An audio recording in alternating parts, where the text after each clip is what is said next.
Hello बच्चों, चलिए प्रश्न को देखते हैं। प्रश्न है, किसी चालक तार में धारा I होने पर मुक्त इलेक्ट्रॉनों का अनुगमन वेग v है।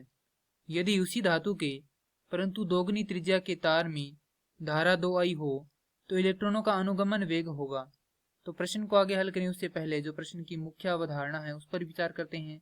तो इस प्रश्न के लिए जो मुख्य अवधारणा है वह हो जाएगी अनुगमन वेग। अर्थात हम यहाँ पर यह देखेंगे कि अनुगमन वेग क्या होता है। तो यहाँ पर लिखेंगे अनुगमन है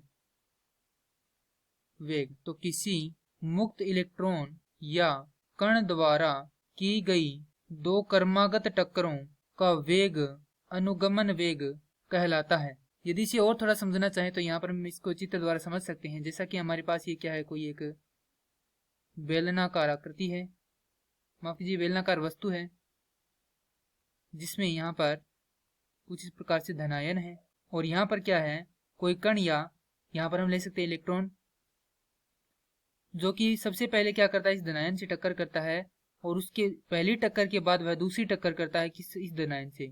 तो यहाँ पर इन दोनों टक्करों के मध्य का जो वेग है वो क्या होता है, अनुगमन वेग होता है। और इन दोनों टक्करों के मध्य लगा समय क्या होता है, विश्रांति काल होता है। तो अनुगमन वेग को हम दर्शाते हैं Vd से।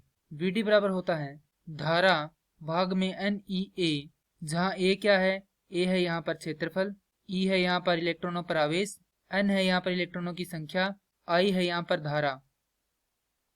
और यह हमने Vd का मान कहाँ से निकाला है, तो जैसा कि हम जानते हैं कि I व Vd अर्थात धारा व जो अनुगमन वेग है उसमें संबंध होता है I बराबर NEA Vd। अब प्रश्न, किसी चालक तार में धारा I होने पर, तो हमारे पास जो धारा है उसका मान कितना है, I है।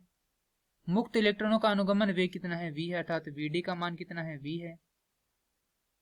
यदि उसी धातु के तार परंतु दुगनी त्रिज्या के तार में, अर्थात हमारे पास यहाँ पर क्षेत्रफल क्या होगा, क्षेत्रफल A बराबर होगा पाई r का वर्ग, क्योंकि यहाँ पर जो तार है वह किस प्रकार का होता है, क्षेत्रफल क्या होता है उसका वर्ताकार होता है।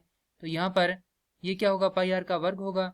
तो यहाँ से हमारे पास जो r1 है वह बराबर है क्या है, किसके, r2/2 के। अर्थात यहाँ पर जो अब की बार त्रिज्या ले रहे हैं वह क्या है, दुगनी है पहली त्रिज्या की, तो इसके साथ क्या कर देंगे, 2 का गुना कर देंगे। अब है कि तार में धारा 2I हो, अर्थात हमारे पास ये तो I1 का मान है और I2 का मान हमारे पास कितना है, 2I है। तो इलेक्ट्रॉनों का अनुगमन वेग होगा, तो इसे हम दर्शा सकते हैं Vd 1 से। तो हमें यहाँ पर Vd 2 का मान निकालना है।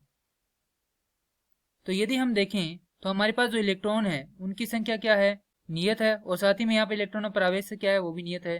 तो यहाँ से Vd बराबर होगा I बटा में A। तो यहाँ से Vd 1 भाग में Vd 2 बराबर होगा I1 बटा में A1 भाग में I2 बटा में A2।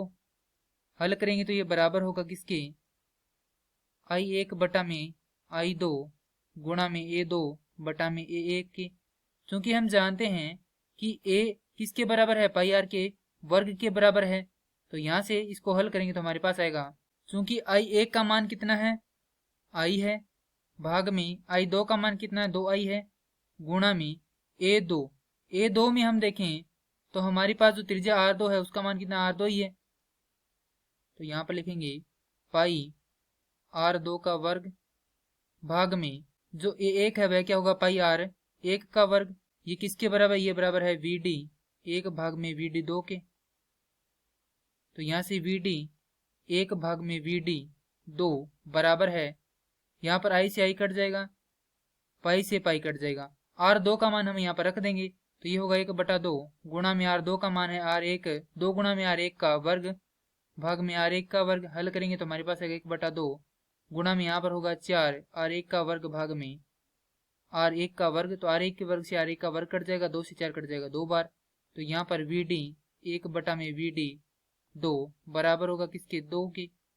तो यहाँ से Vd 1 बराबर होगा 2 गुणा में Vd 2 के। चूंकि हमें Vd 2 का मान निकालना है तो यहाँ से Vd 2 बराबर होगा Vd 1 बटा में 2 के।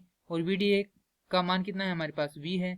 तो यहाँ से Vd 2 बराबर होगा V बटा में 2। और ये क्या करना था, हमें ज्ञात करना था।